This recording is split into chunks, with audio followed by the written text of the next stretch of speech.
Pessoal, estamos em município de Cordisburgo, Fazenda Paulista, conhecida nacionalmente como o 8º posto de Guimarães Rosa.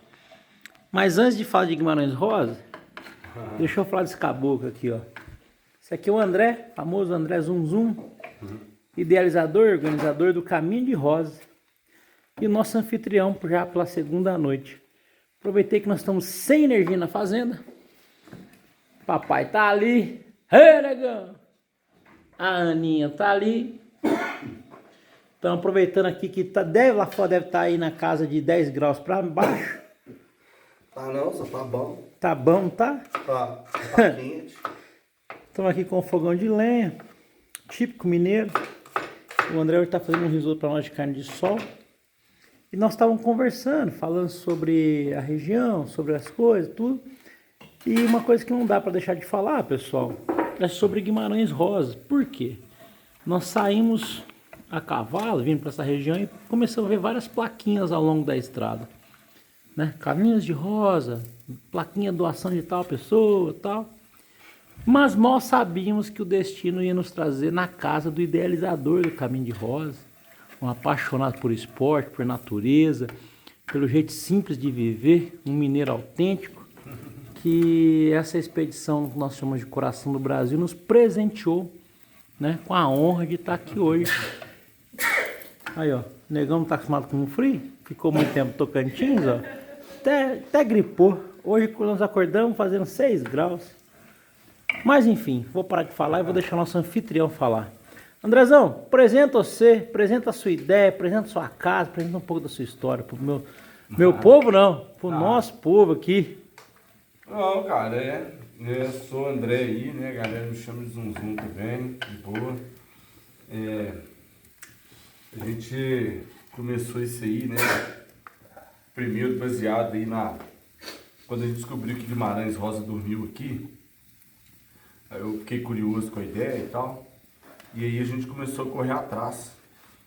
Assim, como eu corria a distância longa, eu resolvi... E eram 10 fazendas, né? Aí que é isso, né? Guimarães Rosa, deixa eu contar pra vocês direito. Os caras fazem as perguntas, a gente tá cozinhando. Você não sabe, Fique no seu tempo, sem pressa. Nos presenteie com seu conhecimento. É o seguinte, Guimarães Rosa, ele vai embora muito cedo de Cordisburgo. Muito novo, né? Com 7 anos, vai estudar em Belo Horizonte. E aí, quando ele vai lá, ele fica muito próximo do vô que gostava de ler. Guimarães já sai daqui de Cordisburgo falando 2 idiomas, né? Mas quando ele morre, ele já falava 30. Então, quando Guimarães Rosa, ele vai embora, vira médico, vira diplomata e tal, quando ele volta para o Brasil, ele publica Sagarana. E depois, ele encontra o primo dele, ele ajudou o primo dele a fazer um negócio, e aí ele falou com o primo dele, né? O primo dele comprou um Jeep, pediu ele uma ajuda na alfândega, né? O Guimarães morava no Rio, e aí o Guimarães falou com ele que ele estava sentindo falta, que ele queria buscar inspiração para um livro que ele estava querendo escrever. Aí o primo dele falou que eu ia sair uma boiada daí 30 dias lá da Sírvia, que era onde ele tinha uma fazenda, até aqui perto de Araçaí. Aí Guimarães assim fez, né? Foi para Sete Lagoas, chegou em Sete Lagoas, montou no Jeep novo, levou, ele chegou lá no dia 14 de maio de 1952. Naquela época também Manuelzão que era o chefe da boiada, estava terminando de construir a capela de Nossa Senhora do Perpétuo Socorro que ele tinha feito, porque a mãe dele veio morar com ele, era devota da santa, então ele tinha feito a capela. Então a casa do Manuelzão lá nas pedras lá estava tudo cheio, né? Manuelzão era um vaqueiro, viajava muito.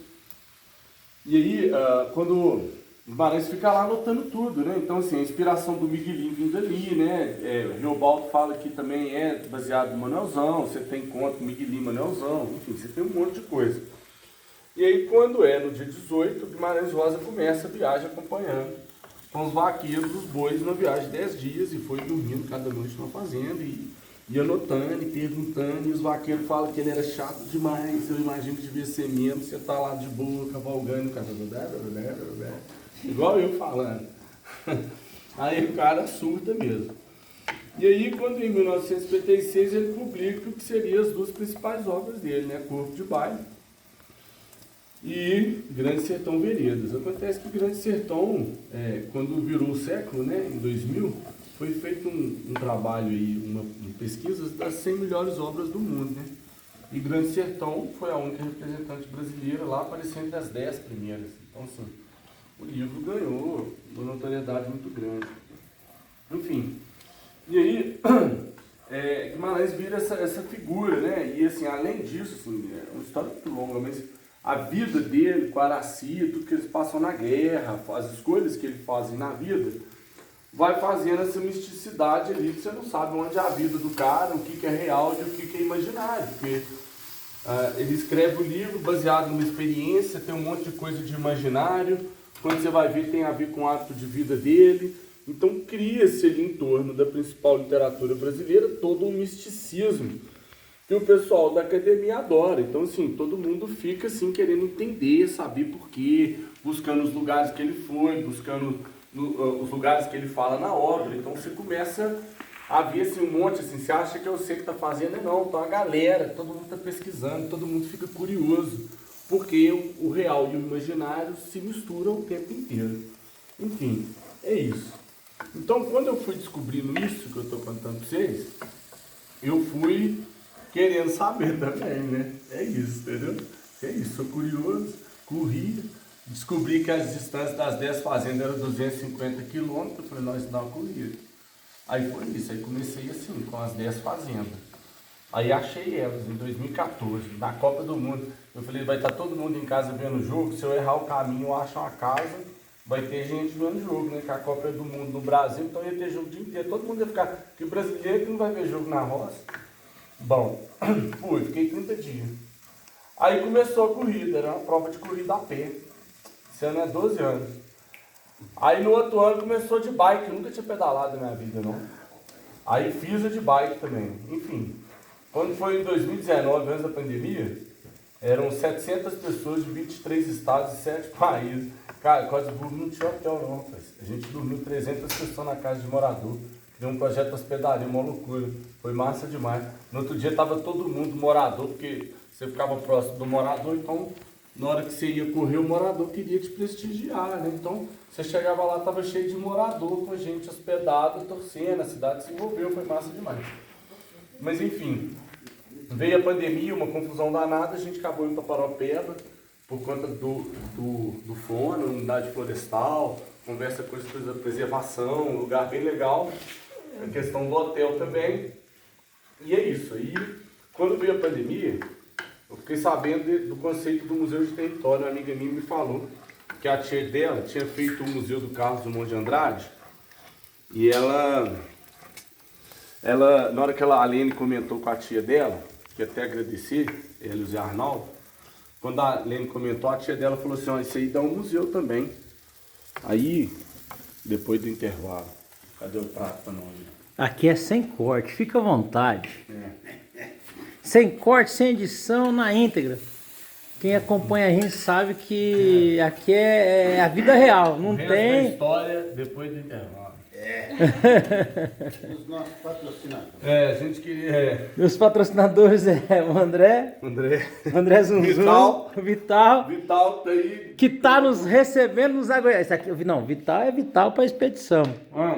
Que cuida da logística. É Olha o lá. cara meu Vital, ó. Olha um bambuzinho assim, a carne. Vital é o cara, diretor de assuntos aleatórios da expedição. Deixa eu ver uma coisa, você serviu para uma carninha com cebola, broto de bambu no vinagre e sal, uma cachaçinha reserva sua e uma cervejinha. Aqui. Olha lá. Passa pra não. Gente.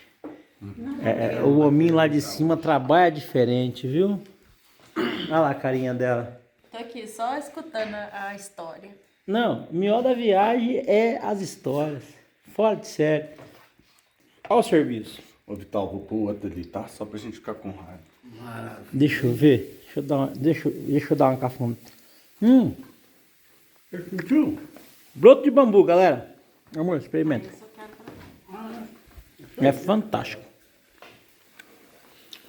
Voltamos do nosso intervalo. Acabou o intervalo? Acabou o intervalo. Acabou o intervalo. Não, então, peraí, só mais um pouquinho, que eu fico falando e tal. Não é a palavra. Filha da puta.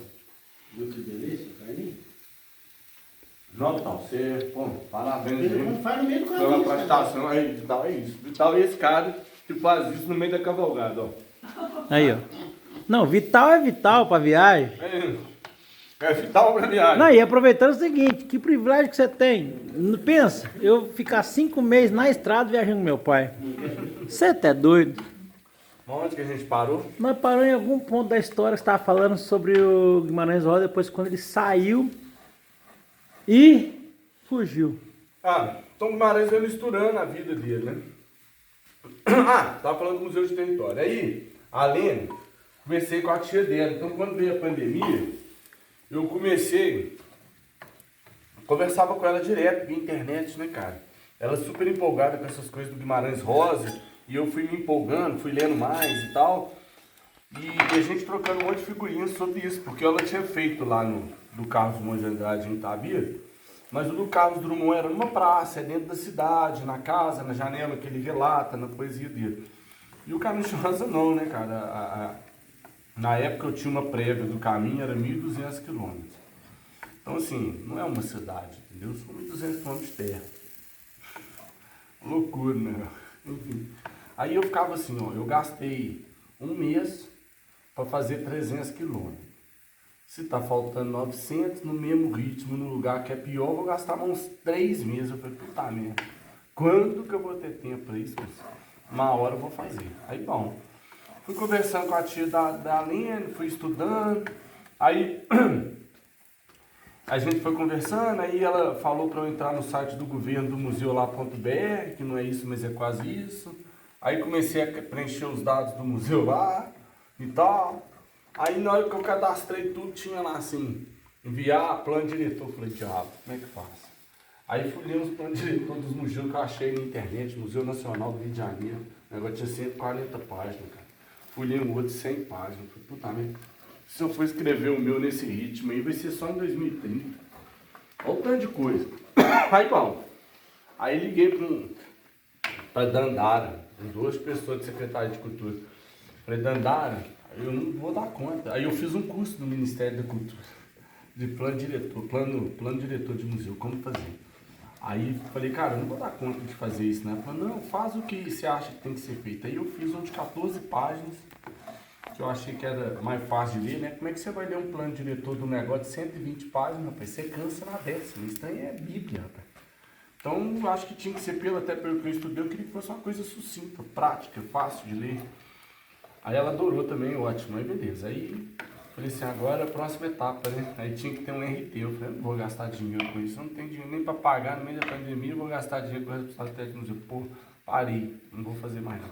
Até cancelei o museu. Aí, cara, eu sei que passou uns dias estando de internet aí, lá aparecendo um curso EAD de museu pra mim, de patrimônio material e tal, eu falei, no preço que tá aqui é 2 meses de RH lá, de responsável, vou pagar isso daí. Aí lá vai eu fazer pós-graduação em museografia. E aí foi legal demais, porque como eu já tinha discutido com a tia da Aline morre no meio do caminho, sabe?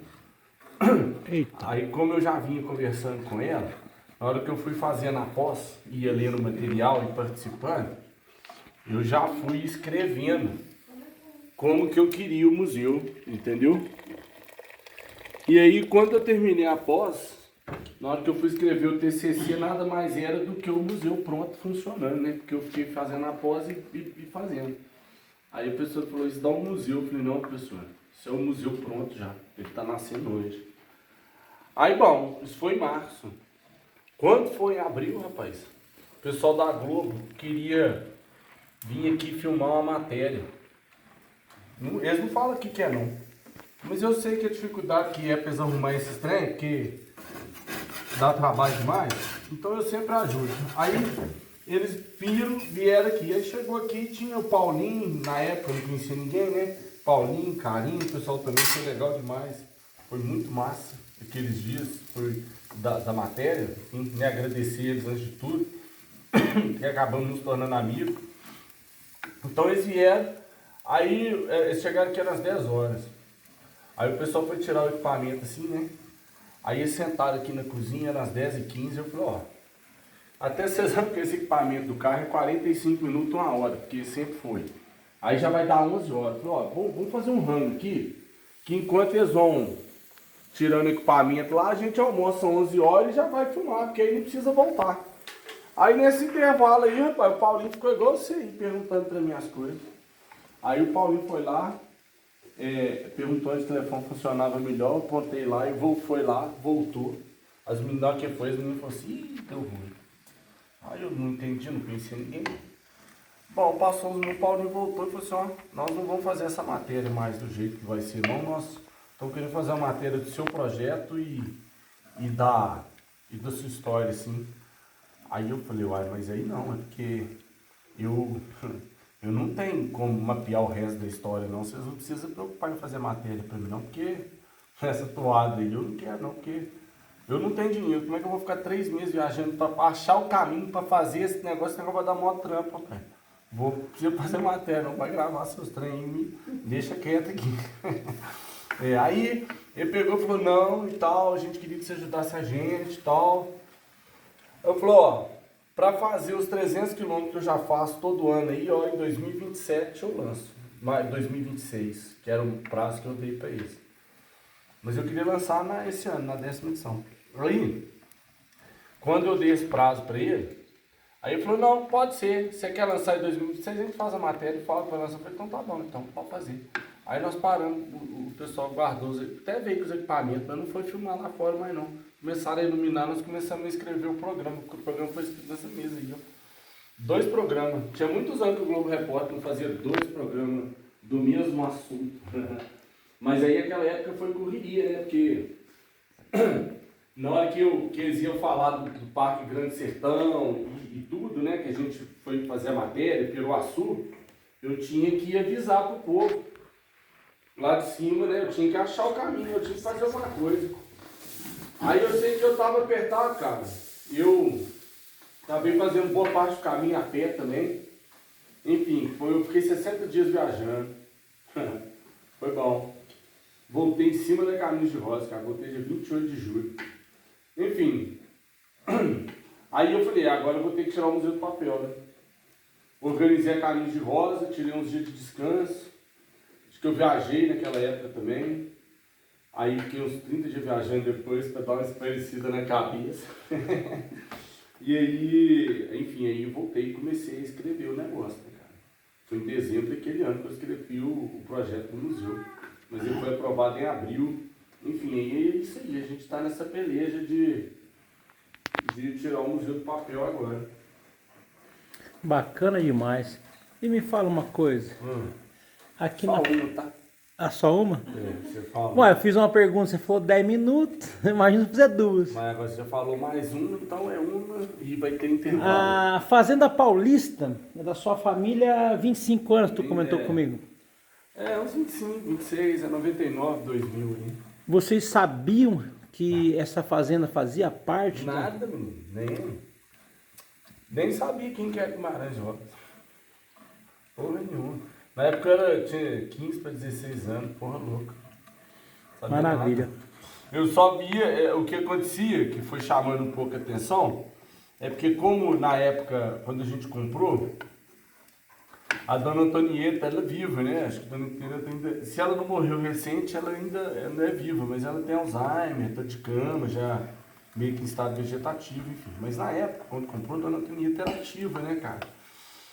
E como era uma fazenda muito antiga, assim, eles falam que aqui tem mais de 120 anos, a dona Antonieta, nascida e criada aqui, então quando a gente comprou aqui, a dona Antonieta tinha 70 anos, então assim, estava aqui desde os 16, ela ainda ficou aqui mais uns 50, 60 dias num processo de transição, porque construíram uma casa para ela do outro lado ali, que é 500 metros, mas ela ficava mais aqui do que lá, né? E a gente não sabia, porque como é que você vai tirar a dona que foi criada daqui e vai botar a mulher enxotar?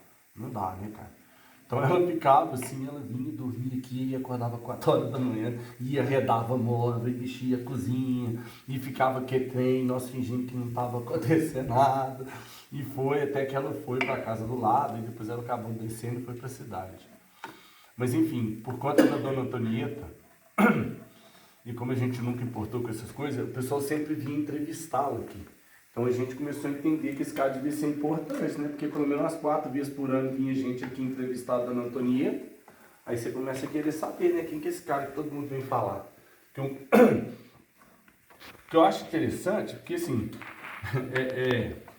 que eu acho que as pessoas têm que refletir, assim, trem na vida de doideira mesmo. Porque é isso, né? Assim, a pessoa sai de São Paulo para vir entrevistar uma mulher aqui, rapaz. Isso aqui antigamente era 25 km de terra, cara. Pessoas você tem que querer, assim, o negócio deve ser bom demais, porque ninguém faz isso pra coisa ruim, não, pai. Você não faz isso pra tomar vacina, nem. Você faz isso só se for pra coisa boa. Senão você não pode, não. Você vai sair pra tomar uma surra, 700 km de casa, Maravilha. E me fala uma coisa, André. Tu não sabia da nossa expedição, que a nossa expedição chama Coração do Brasil. Nós cruzamos boa parte aí do Coração do Brasil. No miolo dele. Inclusive, aqui Morro da Garça, vocês passaram lá, Morro da Garça é o centro geográfico do estado de Minas Gerais. Aí, ó. E nós queremos deixar aqui nosso agradecimento e contar que Corinto, Morro da Garça, a gente começou a ver as placas, mal sabíamos o que significava, dei um Google, pesquisei um pouco, né, usei a internet, mas não sabíamos que a gente vinha parar na casa do idealizador. Porém, a grata surpresa não é o caminho, não é o idealizador nem nada, mas é a acolhida do ser humano ajudando o ser humano, né? Demais. Tu sempre predisposto a ajudar, a participar, enriquece o nosso dia, uma pessoa para frente. O cara divide o que tem, senhor. É isso. É assim, se tiver 2 uvos, ele te dá os 2 uvos. É isso. Exatamente. É assim que na hora que você chega na cidade, rapaz, se você precisar dar uma bala, o cara te cospe na cara. Então, assim, em nome da minha família, do meu projeto, nossas coisas, só gratidão, viu? Não, toda Muitíssimo obrigado e espero que esse vídeo fique aí para a posteridade, para as pessoas saber que tem um mineiro apaixonado pela história do Guimarães Rosa hoje, que pratica esporte, que corre, pedala e passou uns doidos aqui a cavalo, vindo de Tocantins. Cavalo, primeiro, não. Cavalo, primeira vez, não. Vai aproveitar o vídeo. Pode falar, é todo tempo seu. E falar do Pedro Fonseca, né, cara? Porque o Pedro, ele é sobrinho do Manelzão, eu acho que em 2007. Eu tenho o maior respeito pelo Pedro, eu falo isso com carinho. O Pedro fez uma loucura. O Pedro, eu falo que é loucura porque ele me deu o livro, porque ele conta a história. Ele fez uma expedição maravilhosa, ele refez a boiada. Refez, assim, até os papéis dos vaqueiros, então, assim, tinha tudo, trouxe imprensa, um negócio de repercussão gigante. E o Pedro fez isso sem, assim, teve apoio, mas o Pedro falou, vai sair no dia. E o Pedro sustentou o evento e fez acontecer, né? No final todo mundo foi apoiando, mas foi o Pedro que bateu no peito. Então, assim, eles dormiram aqui. E aí também isso impactou, assim, né, cara? Acho que o Pedro, tem a Fátima também, que lá de Morro da Garça, também tem um papel nessa preservação dessa história. Porque se não fosse esses caras aí, você já tinha acabado. O Pedro não conheço, mas fiquei sabendo que ele, até a quantidade de boi que... Foi. Porque o Manuel Rosa, ele não era boiadeiro, ele pegou carona na boiada, né? O Guimarães Rosa foi. E aí parece que o Pedro, até a quantidade de boi que estava sendo transportada, porque até onde eu sei que o Guimarães Rosa ele usava a cultura de levar boiada de um destino para o outro como facilidade dele se locomover por regiões que ele não conhecia, né? Ele só fez isso uma vez com essa viagem. Entendi. É isso. É a única viagem. Ele só fez isso uma vez. Porque ele não era vaqueiro, ele não era boiadeiro nem nada, ele era médico. Guimarães Rosa era médico e diplomata, cara. Guimarães Rosa tentou com o Juscelino Kubitschek, cara. Guimarães Rosa voltou, foi preso de guerra. Ele era cônsul em Hamburgo durante a guerra. Ele foi para Hamburgo em 1938. E aí ele acompanha a guerra. Ele tava lá na Noite dos Cristais em novembro de 1939, acho que é 17 de novembro. Qual guerra? Primeira ou segunda? Segunda Guerra Mundial, cara. Ele estava em Hamburgo. Hamburgo era o principal porto da Alemanha. Então Guimarães era o cônsul brasileiro que trabalhava lá. E aí quando ele volta da guerra, porque ele acaba, né, Getúlio Vargas rompe com o governo alemão, e ele se torna prisioneiro de guerra, é levado para a capital, fica preso num hotel, né? E aí quando ele volta, o Brasil passa e Juscelino vira presidente. Juscelino convida ele. Guimarães falava francês fluentemente. Guimarães Rosa queria que ele fosse embaixador da França. O que significava ser embaixador da França na época de Juscelino Kubitschek? Primeiro, francês é a língua usada até hoje nas relações, né, na ONU. A principal língua é o francês, é a principal língua diplomática do mundo até hoje. A língua antiga, né? Tá lá, então, ele era embaixador francês, que na época, França era pós-guerra ali, naquela confusão toda. Terceiro, cara, o pós-Segunda Guerra Mundial foi um negócio onde a diplomacia do mundo ganha uma nova roupagem, porque foi quando o mundo fala que não quer mais ter a Segunda Guerra e a gente cria-se a ONU. Então, quando você fala que você vai ter uma associação onde envolve todas as nações do mundo, que a ONU é isso, é uma associação, uma ONG, né? Todo mundo está lá sentado, ela tem suas regras estatutárias, igual tem o Clube Atlético Mineiro, igual tem o Cruzeiro, é uma associação. Então, o mundo começa a criar. Guimarães Rosa, nessa hora, fala para Juscelino, não, cara, não quero. E ele vai ser secretário do ministro das relações, do Itamaraty, né? E aí depois ele vai trabalhar no IBGE. Então, assim,